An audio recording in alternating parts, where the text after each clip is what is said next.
Halo para pengangguran, bagaimana kabar kalian? Masih pada jomblo? Kasian banget sih lu. Di video kali ini aku akan membahas film After Earth. Film ini adalah film laga versi ilmiah tahun 2013 yang disutradarai oleh M. Night Shyamalan. Film ini dibintangi oleh ayah dan anak, Will Smith dan Jaden Smith. Jaden Smith sebagai Kitty Rich dan Will Smith sebagai Shepard Rich. Singkat cerita, pada masa depan setelah umat manusia meninggalkan bumi, pasca peristiwa yang menghancurkan, mereka mendirikan kembali tatanan masyarakat di planet Nova Prime. Sekian tahun cahaya bumi, karena ditinggalkan begitu saja, bumi berkembang sendiri. 1000 tahun ditinggalkan, Rangers Corps, sebuah organisasi pencinta damai dibentuk setelah kolonisasi Nova Prime. Organisasi ini dipimpin oleh Jenderal Shepard Rich, seorang ayah yang bijak, tenang, dan tidak berperasaan. Putranya yang masih remaja, Kitty, adalah anggota Rangers Corps. Namun ulahnya membuat Shepard frustasi. Istrinya yaitu Faya menganggap Kitty sedang mencari perhatian ayahnya. Karena itu, Shepard membawa Kitty dalam sebuah misi ke bumi. Tidak disangka pesawat mereka terbang ke sabuk asteroid dan jatuh ke bumi, menewaskan semua orang kecuali Shepard dan Kitty yang terpaksa menjelajahi wilayah asing untuk mencari bantuan, serta sebuah makhluk alien yang kabur saat kecelakaan tadi. Mereka juga bertemu hewan-hewan yang sudah berevolusi dan mendominasi bumi. Jadi langsung saja, headsetnya dipasang, rebahkan diri Anda senyaman-nyamannya. Selamat menonton dan sekui. Sebelum itu boleh dong subscribe dulu channel kita. Dan jangan lupa tekan tombol loncengnya agar video terbaru dari kita nggak ketinggalan. Scene diawali ketika Kitai mengikuti ujian menjadi prajurit Rangers Corps dan nilainya sangat baik, tetapi tidak dinilai lapangan karena kita belumlah siap untuk menjadi ranger. Dan akhirnya dia pun tidak menjadi rangers, namun kita memaksa dengan alasan akan memberi kabar gembira kepada keluarganya, termasuk pada ayahnya yaitu Shepard. Saat makan malam, kita ditunggu oleh ayahnya. Kita berjujur bahwa dia tidak lulus menjadi Rangers. Ayahnya menegaskan kembali bahwa dirinya masihlah muda dan belum siap. Namun kita marah dan ingin pergi ke kamarnya. Sontak Shepard berteriak dengan ekspresi marah dan kita pun terduduk kembali. Faya, istri Shepard, memberitahukan kepada Shepard bahwa kita hanya ingin seperti dirinya, tidak lain tidak bukan, hanya ingin membuat ayahnya bahagia. Mendengar dari ucapan Faya, Shepard akhirnya membuka perasaannya dan membawa kita dalam misi. Kita duduk bersama ayahnya sekaligus jenderal komandan pimpinan. Saat awak kapal tertidur, menunggu saatnya tiba di tempat tujuan, kita penasaran dengan isi pesawat tersebut. Kemudian dia menjelajahi satu ruangan yang isinya adalah Ursa. Ursa ini sendiri yakni alien yang akan dijadikan sebagai ujian dari misi ini. Kita pun masuk tanpa izin ke ruangan itu. Ternyata di dalam sana sudah dijaga oleh anggota Rangers lainnya. Mereka sudah melarang kita. Menyadari bahwa kita anak dari komandan, mereka pun malah membujuk kita agar bisa masuk dan melihat Ursa dari dekat. Tidak selang lama, Shepard datang menjemput kita dan menyuruhnya ke tempat duduknya karena pesawat akan segera landas. Ketika di tengah perjalanan, mereka dikejutkan dengan dentuman yang sangat keras di luar angkasa. Ternyata pesawat mereka masuk ke dalam area sabuk asteroid yang mengharuskan mereka untuk mencari tempat mendarat karena ada kerusakan di mesin pesawat. Dan planet terdekatlah yang menjadi tujuan mereka. Tetapi planet ini dilaporkan tak layak huni oleh manusia. Mau tak mau mereka harus mendarat di planet itu, yakni bumi. Pesawat mereka menghantam lapisan ozon bumi dan Shepard tiba-tiba terlempar, tetapi pesawat itu tidak terkendalikan dan jatuh menjadi dua bagian dengan kepala dan ekor pesawat terpisah.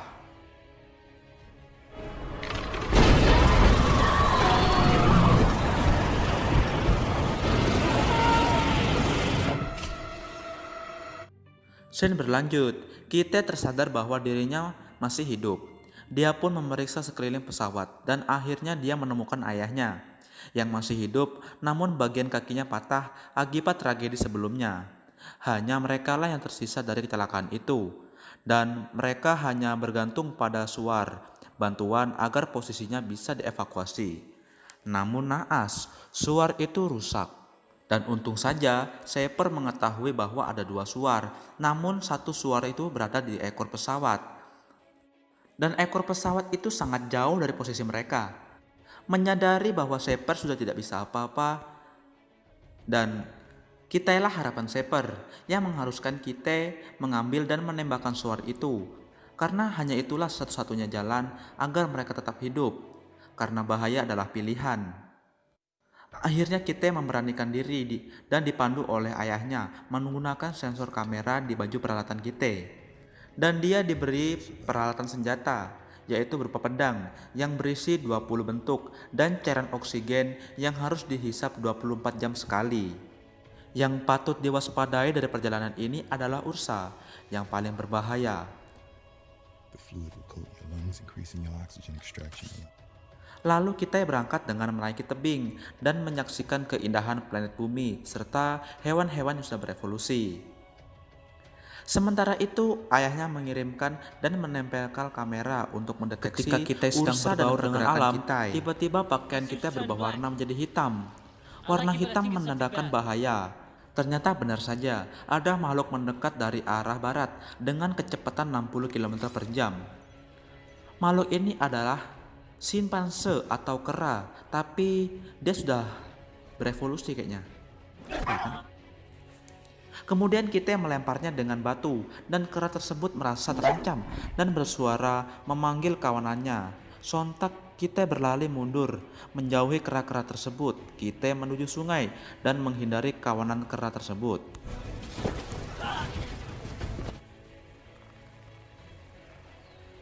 Setelah kita aman dari kejaran kera, tiba-tiba baju kita berubah menjadi putih. Lantas kenapa bisa? Ternyata kita terkena racun dari hewan parasit yang hinggap di tangannya dan menggigit tangan kita. Sontak kita mulai rabun, tidak bisa melihat, mukanya lebam. Kayak habis dipukulin warga cuy. Coba lihat. Oh iya, baju putih menandakan kalau metabolisme tubuh itu melemah cuy. Baru tahu. Lanjut. Tangan dan seluruh tubuh kita mati rasa. Namun jika kita tidak menusukkan suntik penawar racun, akibatnya dia akan mati. Suntik pun ditekan di dada bagian jantung. Kita pun menjatuhkan badannya ke tanah dengan suntik penawar racun yang menusuk jantung. Seketika tubuh kita tak sadarkan diri dan tertidur sembari membiarkan penawar racun bekerja. Dan setelah dia sadar, kita pun melanjutkan perjalanan ke barat untuk mengambil kitab suci. Loh, kok kitab suci sih? Salah. Setelah sadar, kita pun melanjutkan perjalanan untuk mengambil suara itu cuy. Tanpa sadar, cairan nafas kita tinggal 2. Tetapi kita memberitahukan bahwa cairannya masih tersisa 4. Kita berbohong dan melanjutkan perjalanannya kembali. 4 vowels remain, sir. Dan malam pun tiba. Derasnya hujan di malam hari menyelimuti tubuh kita yang masih lemah dan tentunya takut.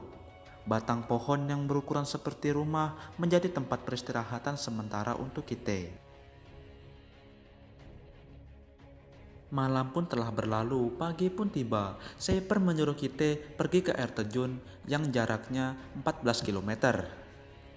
Di perjalanan, kita melihat segerombolan kera purba tadi itu yang telah menjadi mayat semua. Tubuh mereka tercabik-cabik dan berantakan. Tak salah lagi, ini adalah jejak Ursa cuy. Kita pun sampai di air terjun sekaligus jurang yang sangat tinggi. Coba dah lihat. Tinggi banget, sumpah lah. Sebenarnya terdapat 2 jalur untuk sampai ke ekor pesawat. Namun Shaper mengetahui bahwa jalur jurang inilah yang paling cepat. Jadi Shaper menyuruh kita agar menelusuri jurang ini sih. Ya nggak sih? Awalnya sih kita ragu untuk melewati jurang itu, dan Shaper juga menyuruhnya untuk kembali saja dan membatalkan misi ini. Tapi tanpa ragu kita akhirnya terjun bebas dan terbang menuju ekor pesawat. Saat asik-asik terbang, anjay, tiba-tiba seekor burung yang sangat besar menghampiri kita dan mengejar dia. Dan tiba-tiba menabrak dia. Sakit banget. Ternyata kita dibawa ke sarang burung tersebut. Dan ancaman tidak berhenti di situ saja, cuy. Di dalam sarang burung tersebut, sekumpulan singa purba memburu telur dan kita. Tidak lama kemudian, induk burung datang menerkam harimau dan melemparkannya ke bawah, serta kita selamat dan meloloskan diri. Tidak dengan telur-telur itu yang sudah hancur, lebur seperti hatimu. Garing goblok. Nampaknya jejak Ursa semakin kelihatan. Langkah demi langkah kita tetap diikuti oleh burung yang tadi. Tiba saatnya kita menggunakan cairan nafasnya untuk terakhir kalinya.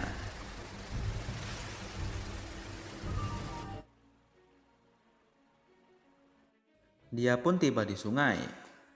Dan dia membuat perahu dari batang-batang kayu dan ingin menyeberangi sungai. Ketika dia tertidur, kita ditetangi seorang perempuan yang tidak lain dan tidak bukan adalah kakaknya sendiri, yaitu Sensi. Sensi bercerita, tidaklah mudah menjadi ghost atau ranger, dan waktumu bangun sudah tiba. Namun kita ogah bangun karena ya capek lah, orang dari tadi pagi dia belum sarapan. Sensi tetap menyuruh dia untuk bangun. Dan untuk terakhir kalinya, Sensi menyuruhnya bangun dengan wajah yang sangat hancur. Samping hancur, sampingnya masih cantik. Seketika terbangun, dan itu hanyalah mimpi buruknya. I memorized some of Moby. All true with malice in it. All that cracks and malice in it. All that cracks and sinews and cakes in the brain. Dia pun melanjutkan perjalanannya lagi. Tibalah kita di lembah yang tiba-tiba suhu dan keadaan sekitar menjadi seperti salju. Tubuh kita melemah kembali hingga tak sadarkan diri. Menyadari hal tersebut, kita tidak bisa apa-apa lagi. Mengingat bahwa sensor telekomunikasi bersama ayahnya yang sudah rusak. Lantas apakah kita akan mati, teman-teman?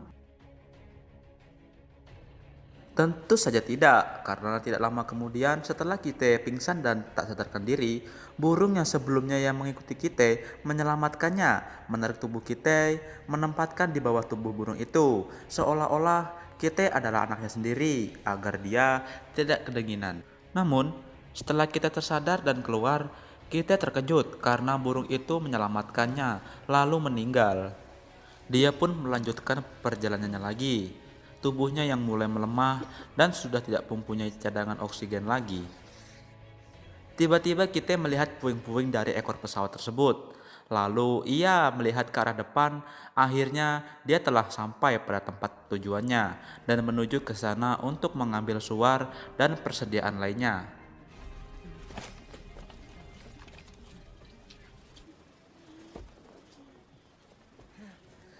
Disinilah akhir dari semua bahaya karena kita telah mengetahui bahwa Ursa telah keluar dan mencari dirinya.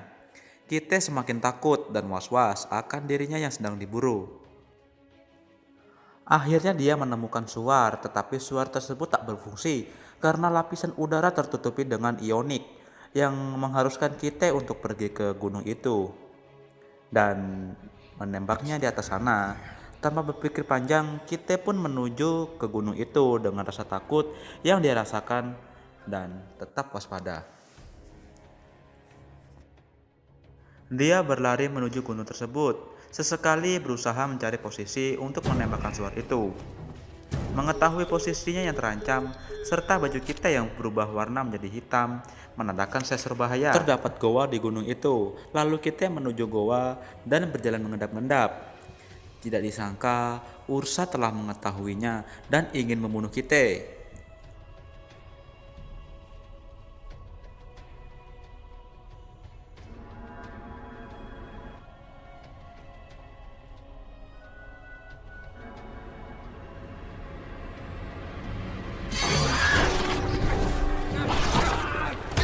Kita tidak sanggup melawannya dan dia berusaha lari menyelamatkan diri. Dan kita terjatuh ke dalam lubang. Lubang itu ternyata air dan berusaha keluar. Namun Ursa tetap menghalanginya serta menghambatnya demi membunuh kita. Akhirnya kita berhasil keluar dari lubang itu. Ketika dia mencari posisi tembakan, tiba-tiba kita terlempar oleh Ursa dan membuatnya kesakitan dan tidak sadar. Ia mengingat kejadian masa kecilnya waktu Senshi dibunuh oleh Ursa dan mengingat hal yang membuatnya tersadar akan kemampuannya. Akhirnya kita terbangun dan melawan Ursa kembali. Dia menjadi tidak terlihat. Kita semakin hebat dengan memperlihatkan skill bertarungnya cuy. Satu persatu kita memotong tangan dan kaki Ursa. Serangan Ursa jadi tidak terkendali karena dia tidak bisa melihat keberadaan kita. Dengan sangat berani, kita melompat dan menusuk leher Ursa dan menembus ke jantungnya.